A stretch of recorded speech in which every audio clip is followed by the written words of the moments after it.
moments de faiblesse, Seigneur, tu es notre Dieu. Et nous ne cesserons jamais, Papa, de te bénir, de te dire combien tu es bon, combien tu es merveilleux.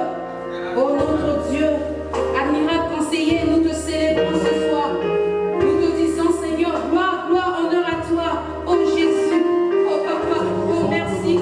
Alléluia. Oh Papa, ta bonté et ta fidélité qui se renouvellent chaque matin dans nos vies, Seigneur. Tu es insondable. Oh notre Dieu, notre roi. Oh Jésus, merci. Alléluia. Mes lèvres, Papa, oh l'Éternel, célèbre tes louanges en ce jour, car tu es Dieu. Alléluia. Oh gloire à toi. Oh merci Seigneur Jésus. Alléluia. Alléluia. Merci Jésus. Car ta bonté vaut mieux que la vie. Car ta bonté vaut mieux que la vie. Mes lèvres célèbrent tes louanges. Car ta bonté vaut mieux que la vie. Chante avec moi, car ta bonté. Chante de tout ton cœur ce soir. Tu peux lever ta voix et chanter ce Dieu-là, chanter sa bonté. Il se renouvelle dans ta vie chaque matin. Alléluia, merci Jésus. Oh, mes lèvres célèbrent tes louanges. Car ta bonté vaut mieux que la vie.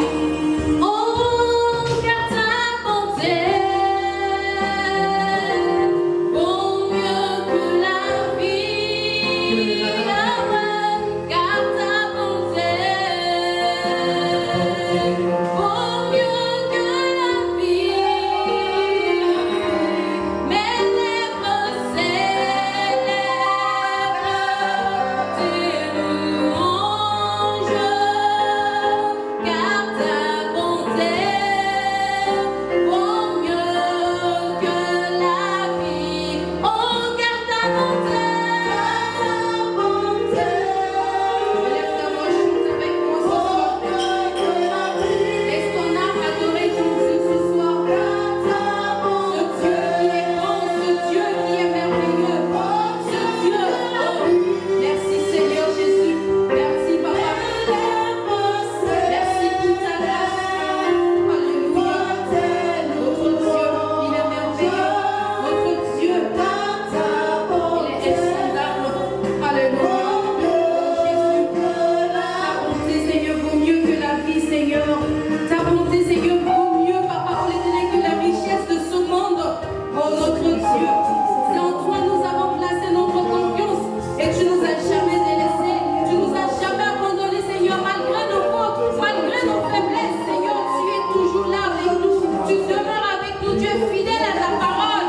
Oh notre Dieu, notre roi, nous te disons merci, Seigneur. Oh Papa, nous voici devant toi, Seigneur, ce soir.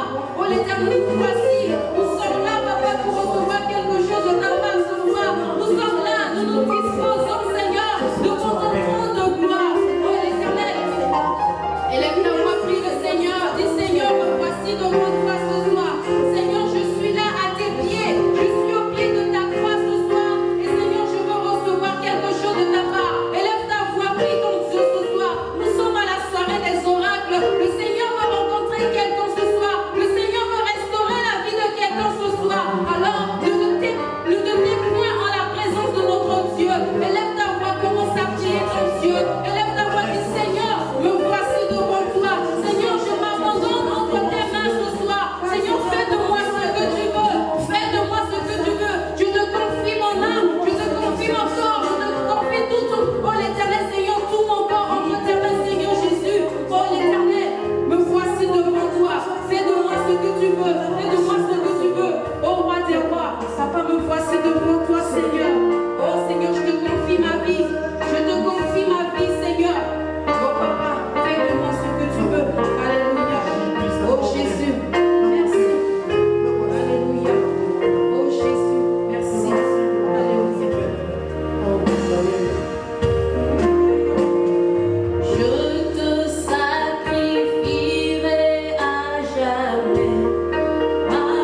te bénissons pour cette grande soirée que tu nous accordes. C'est la toute première soirée, notre Dieu, que tu nous donnes en ce mois de juin. Nous te bénissons, Saint-Esprit, parce que nous croyons que tu nous fais grâce de posséder ce mois. Tu nous fais grâce, notre Dieu, d'être participants. Nous te rendons honneur pour ces privilèges. Merci pour cette communion avec les frères. Merci, notre Dieu, pour ta parole qui est esprit. Merci de nous édifier. Merci de nous fortifier. Merci de nous instruire. Nous avons expérimenté la Pentecôte. Nous avons expérimenté la vie Zoé, la vie en esprit. Nous avons expérimenté, notre Dieu, comment maintenir la flamme et comment être renouvelé dans la présence de l'onction. Nous voulons, notre Dieu, dans cette même pensée encore, dans cette dynamique de la Pentecôte, nous pencher dans ta parole afin que nous soyons instruits et édifiés. Merci, Saint-Esprit, de prendre le contrôle. Merci de nous instruire. Dispose nos cœurs dans le nom de Jésus-Christ. Amen. Bien-aimés, soyez bénis dans le nom de Jésus-Christ.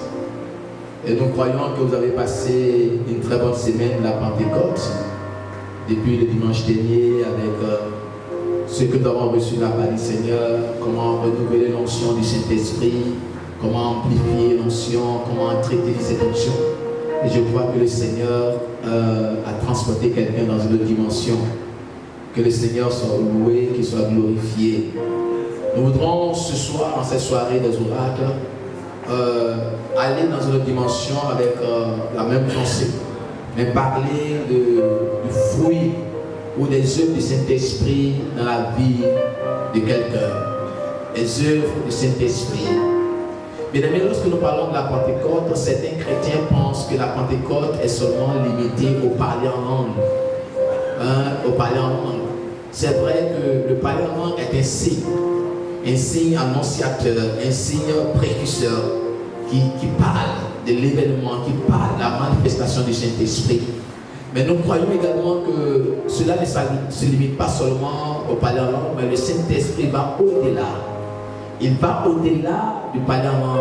Il produit la transformation. Il produit quelque chose d'extraordinaire dans la vie de tous ceux qui expérimentent le Saint-Esprit. Et c'est de cela que nous voulons parler ce jour.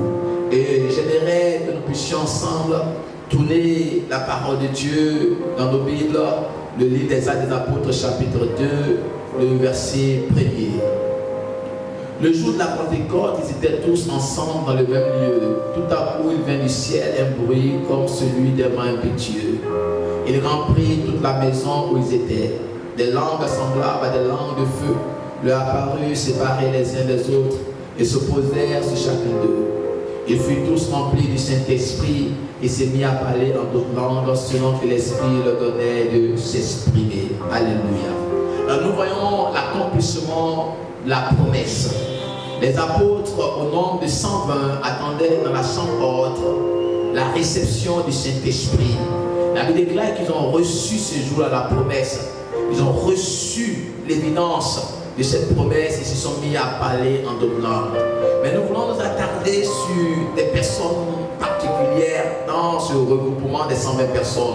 Il y avait des femmes, il y avait aussi des hommes. Des personnes qui ont marché avec Christ.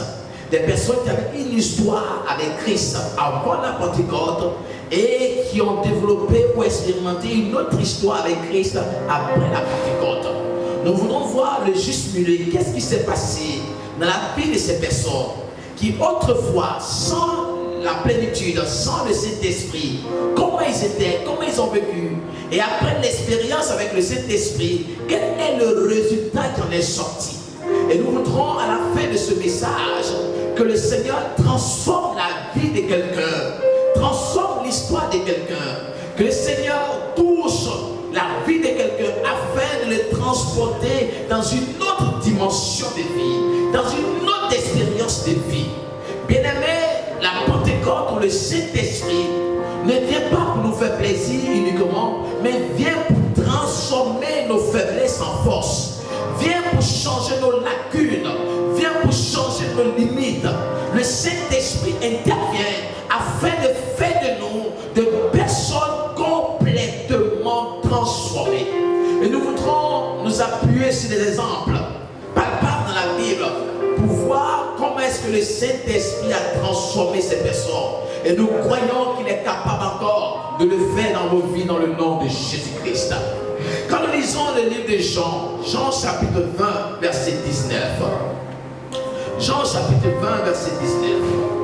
Bien-aimés, nous voyons l'histoire des apôtres de Jésus-Christ qui étaient rassemblés en un lieu après la mort de Christ, après sa mise au tombeau, après sa résurrection. Les apôtres étaient dans un lieu. Le verset 19 nous dit ceci.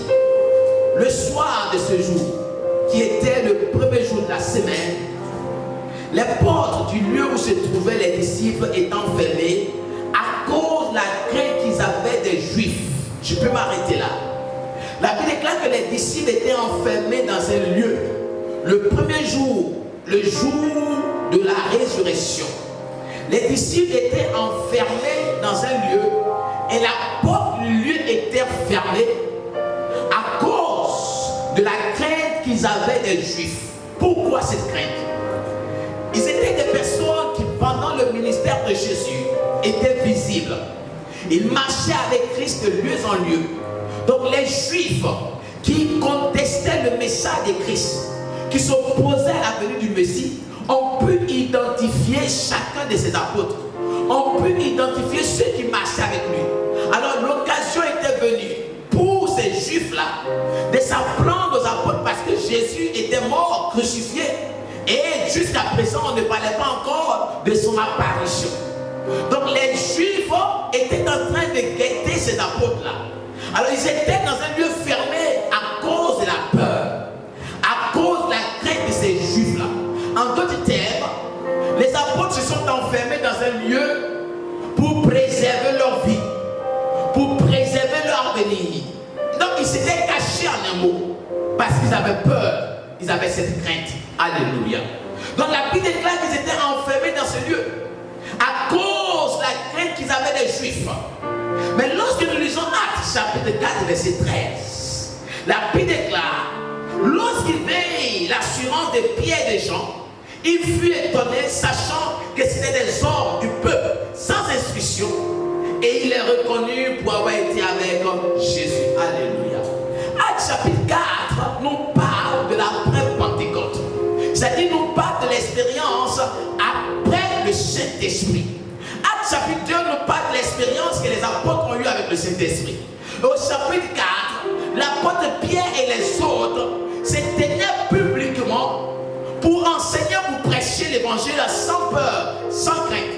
Pendant qu'au chapitre 20 du livre de Jean, la Bible déclare qu'ils se cachaient à cause de la crainte des Juifs. Alléluia.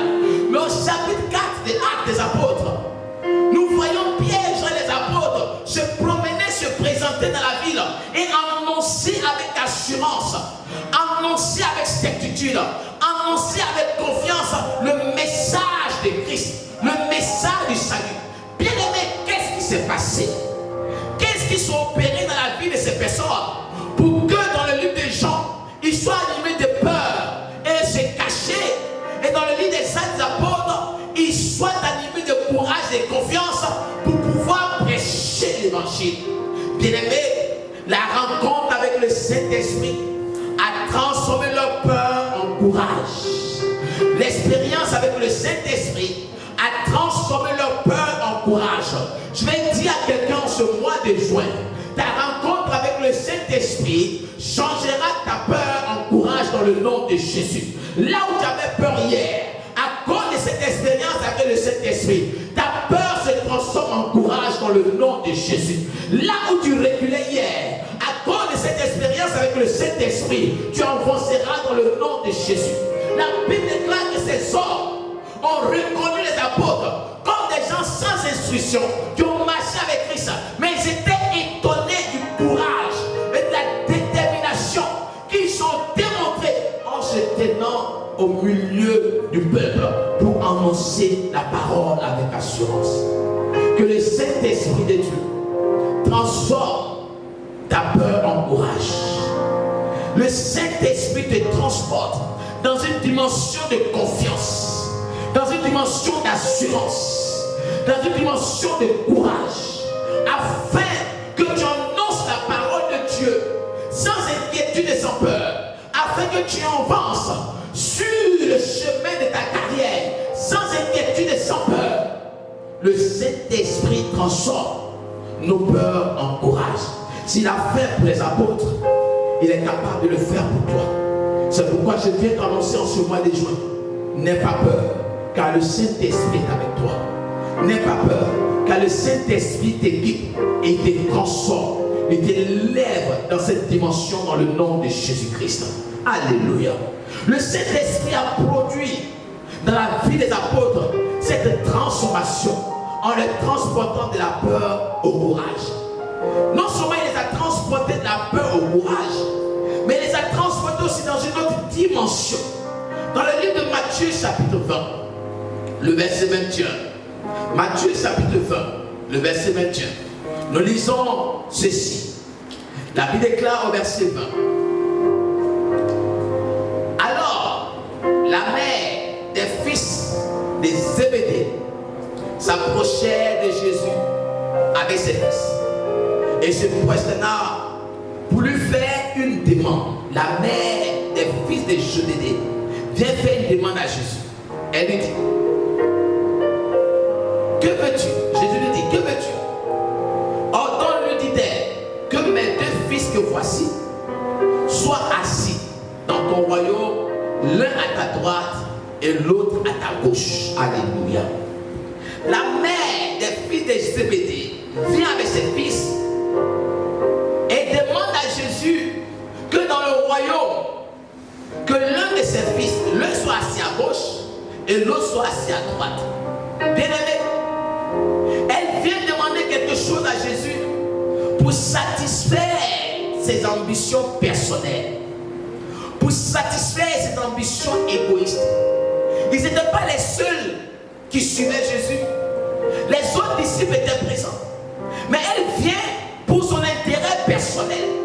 Elle vient pour ses ambitions personnelles. Et pour satisfaire les ambitions et les désirs personnels de ses deux enfants, au détriment des autres. Elle dit à Jésus: lorsque tu vas établir ton royaume, que mes deux fils qui sont en train de te suivre là, que l'un soit assis à ta gauche et l'autre soit assis à ta droite. En d'autres termes, elle s'en fout de l'avenir des autres. Ce qui l'intéresse, c'est les ambitions de ses fils, les intérêts de ses fils, et des intérêts égoïstes, des intérêts personnels qui ne tiennent pas compte des autres. Bien-aimés, c'était un sentiment que nous pouvons découvrir dans la vie de ses disciples, de ses fils, des Zébédée qui marchaient avec Jésus. Mais lorsqu'ils ont expérimenté la Pentecôte, lorsqu'ils ont expérimenté la descente du Saint-Esprit, la Bible nous révèle dans le dessin des apôtres, au chapitre 4, le verset 32. La multitude de ceux qui avaient cru n'était qu'un cœur, qu'une âme. Nul ne disait que c'est bien lui appartient en propre, mais tout était commun entre eux. Alléluia. De l'ambition égoïste, le Saint-Esprit les transporte dans l'unité de l'amour. De l'ambition personnelle, le Saint-Esprit les transporte dans des intérêts communs. Bien-aimés, avant l'expérience du Saint-Esprit, les filles des Zébédée pensaient à eux-mêmes. C'est l'image des gens charnels qui n'ont pas encore expérimenté la descente ou la présence du Saint-Esprit. Toutes les pensées focalisées sur eux-mêmes. Mes biens, mon avenir, mon argent, tout est centralisé sur leur propre intérêt, leur égoïste. Ils sont tellement égocentriques. Mais lorsque vous expérimentez le Saint-Esprit, alléluia, il y a quelque chose d'extraordinaire qui s'opère. Il y a quelque chose de transformationnel qui s'opère. La Bible déclare au chapitre 4, verset 32, ils avaient tous en commun et personne ne disait que c'est bien lui appartenait. Alléluia. De l'ambition personnelle, nous voyons l'unité dans l'amour. Nous voyons qu'ils avaient tout en commun.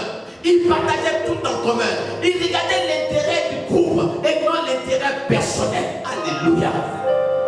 Le Saint-Esprit, lorsque tu l'expérimentes, lorsque tu le vis, il te transporte dans cette dimension où tu ne fais que voir l'intérêt du groupe, l'intérêt du royaume, l'intérêt des autres.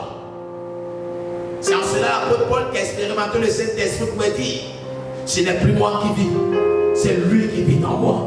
Alléluia. Il nous transporte des ambitions égoïstes. Il nous transporte des intérêts égocentriques pour l'unité de l'amour avec les autres, pour l'intérêt des autres, pour le bien des autres, pour le service des autres. Il nous transporte dans cette dimension parce que nous avons expérimenté la présence du Saint-Esprit. Bien aimé, le Saint-Esprit ou la Pentecôte n'est pas une histoire unique de parler en langue, mais il produit une transformation, un changement de vie, un changement radical. Bien aimé, il a changé la peur des disciples en courage. Il a changé la peur des disciples en courage. Il a changé l'ambition égoïste des fils de Zébédée en l'unité dans l'amour. Qu'est-ce que le Saint-Esprit fait? Quel est le résultat lorsque nous expérimentons sa présence? Le Saint-Esprit nous transporte de nos efforts impuissants, de nos efforts sans résultat, de nos efforts sans bénédiction, en des signes puissants, en des témoignages glorieux. Sans le Saint-Esprit, nous finissons des efforts qui ne produisent aucun résultat. Sans le Saint-Esprit, nous entreprenons des choses qui ne produisent aucun résultat. Sans le Saint-Esprit, nous travaillons en vain. Mais avec sa présence, avec le Saint-Esprit, il nous conduit dans des signes, prodiges et merveilles. Il nous conduit dans des signes de prodiges et de merveilles. Il nous conduit dans des résultats palpables et évidents. Et nous voyons cela dans le livre de Matthieu, chapitre 17, le verset 14. Matthieu, chapitre 17, le verset 14. Nous avons une très belle histoire d'une expérience que les disciples ont vécue au temps de Jésus. Matthieu, chapitre 17, le verset 14. La Bible dit ceci. Lorsqu'il fut arrivé près de la foule, un homme vint se jeter à genoux devant Jésus et dit, Seigneur, aie pitié de mon fils, qui est lunatique et qui souffre cruellement. Il tombe souvent dans le feu, souvent dans l'eau. Je l'ai amené à tes disciples, ils n'ont pas pu le guérir. Il dit, je l'ai amené à tes disciples, ils n'ont pas pu le guérir. Alléluia. L'homme avait précédemment amené son fils auprès des apôtres de Jésus, pour que les apôtres se mettent à prier pour lui, parce que son fils était lunatique. Il était possédé par un esprit qui le jetait dans le feu et souvent dans l'eau. Dans le souci de voir son fils guéri, il a amené son fils vers les disciples. Les disciples n'ont pas pu guérir son fils. En d'autres termes, les disciples ont échoué en face de cette épreuve. Ils ont échoué en face de ce défi. Les disciples étaient impuissants. Malgré qu'ils ont marché, qu'ils marchaient avec Christ. Malgré qu'ils ont vu Christ faire des exploits. Mais ils sont restés impuissants devant une telle situation. Ils n'ont pu faire quelque chose. Alors l'homme, voyant Jésus, dit, tes disciples n'ont rien fait pour mon fils. Est-ce que tu peux faire quelque chose? L'histoire nous révèle que Jésus a fait quelque chose, que Jésus a intervenu et le démon a été chassé. Alléluia. Mais souvenez-vous du contexte.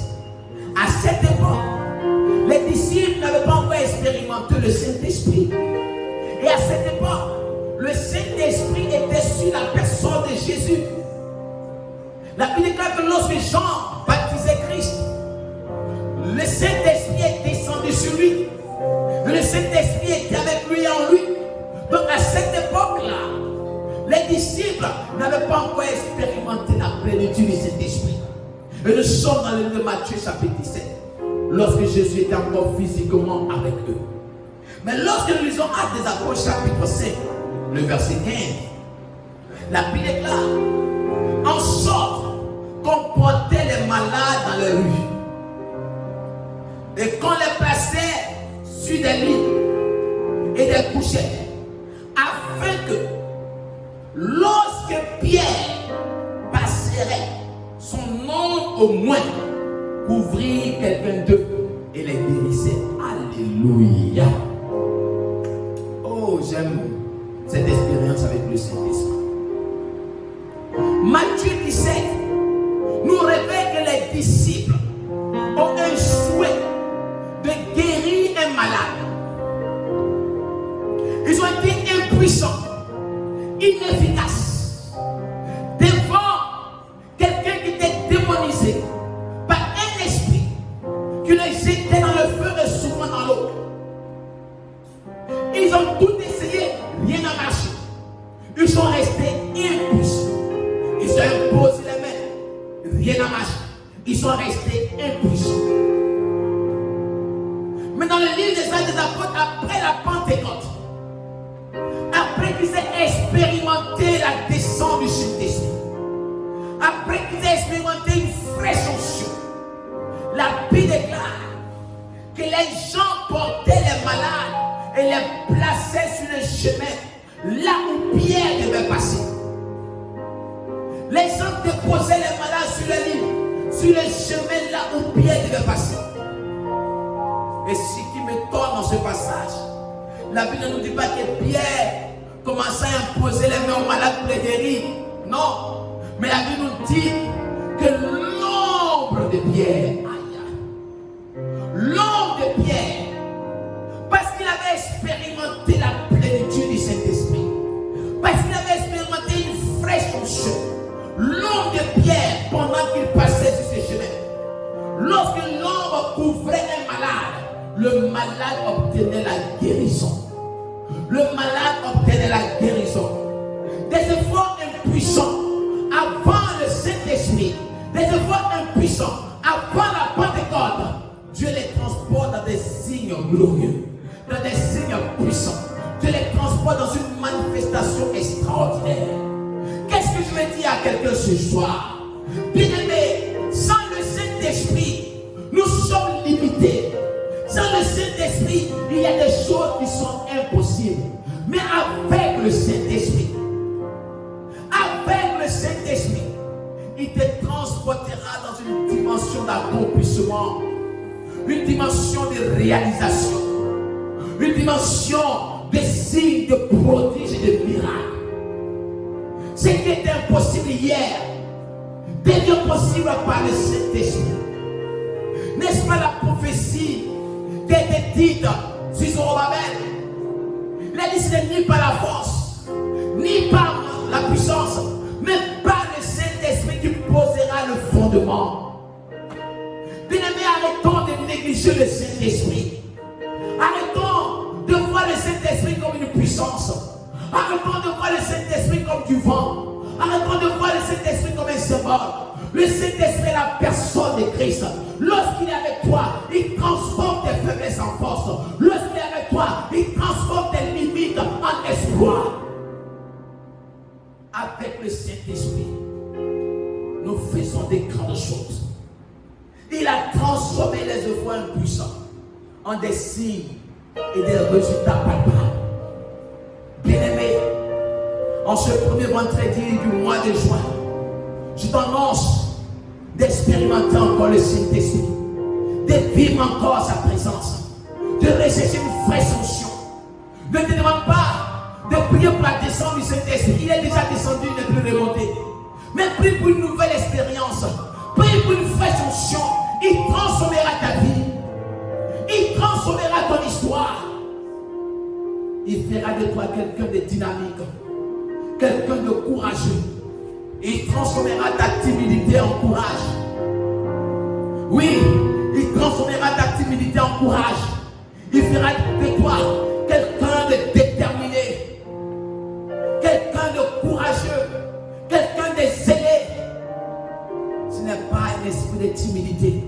que Dieu t'a donné, mais un esprit de force et de courage.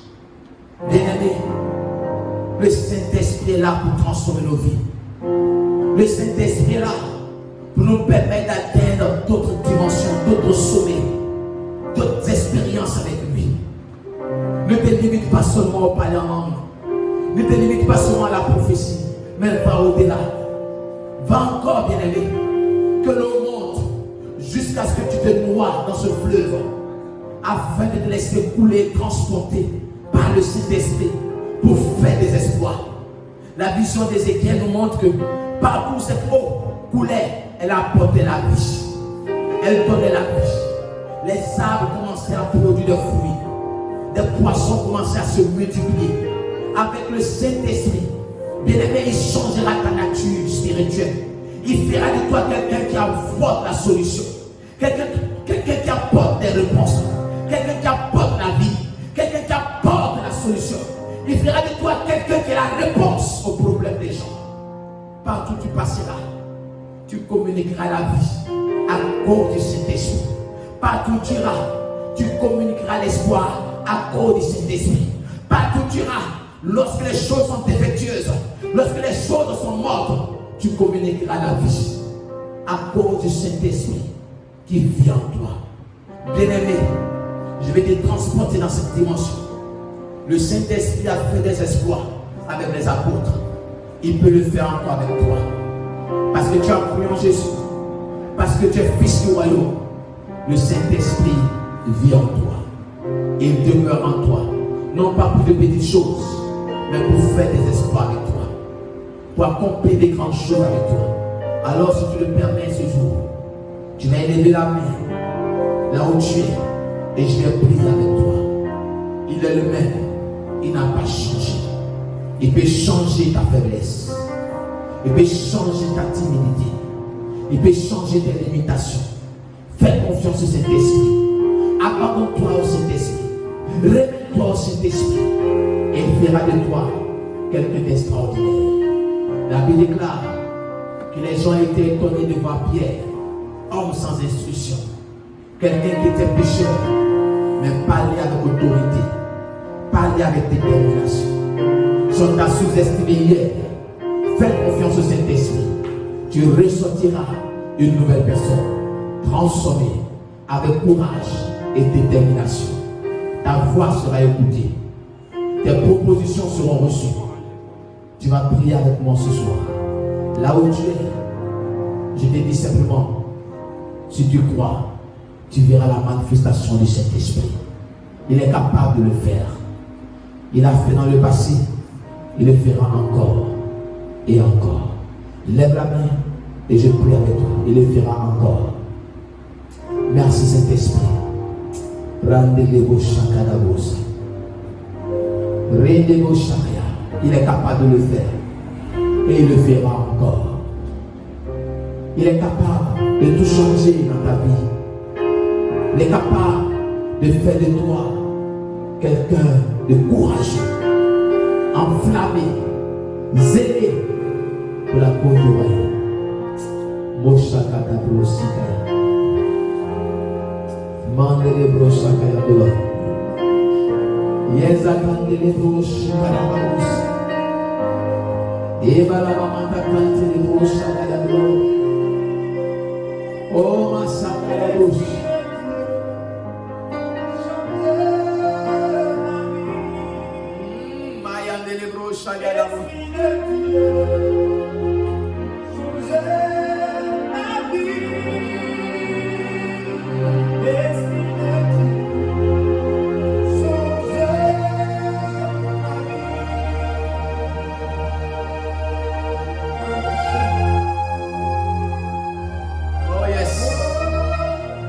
L'esprit change, transforme.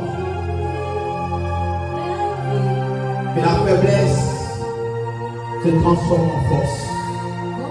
Que la peur se transforme en courage. Que la timidité se transforme en alliance. Fais-le dans la vie de mon frère. Fais-le dans la vie de ma soeur. Que ces limites soient brisées. Que la honte soit brisée. Que la peur soit brisée. Que la frayeur soit brisée. Que la timidité soit écrasée. Transforme, mon Père. Transforme, mon Père. Transforme. Fais de ton fils et de ta fille un instrument puissant de tes mains. Fais de lui une réponse et non d'un problème. Fais de lui une réponse et non des questions. Fais de lui un changeur d'histoire, un agent de transformation. Fais de lui un messager pour sa génération, avec courage et détermination. Que la flamme, que le feu de ta présence active sa foi. Transforme, transforme, transforme, transforme, transforme.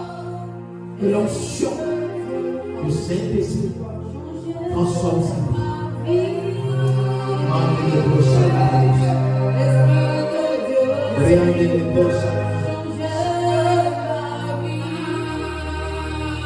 Transforme sa vie.